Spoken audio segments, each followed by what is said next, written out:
La douleur, c'est un phénomène qui est très complexe. On dit classiquement qu'il y a 4 composantes dans la douleur. La première composante, c'est ce qu'on appelle la douleur discriminative, c'est-à-dire que le patient, il peut dire où il a mal, comment il a mal, quelle est l'intensité, mais ça ne se résume pas à ça. Il y a effectivement d'autres composantes. Il y a la composante émotionnelle, c'est-à-dire comment il va vivre sa douleur. Il y a la composante qu'on appelle cognitive, c'est-à-dire comment il va mentaliser sa douleur en fonction de sa culture, de ses antécédents personnels, de ses antécédents familiaux.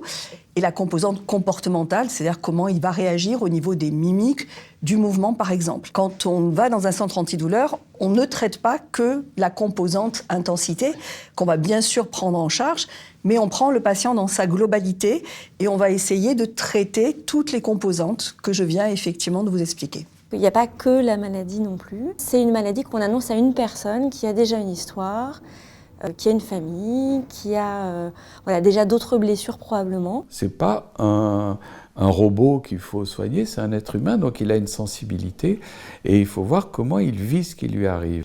Donc c'est vraiment une prise en charge très transversale et multidisciplinaire.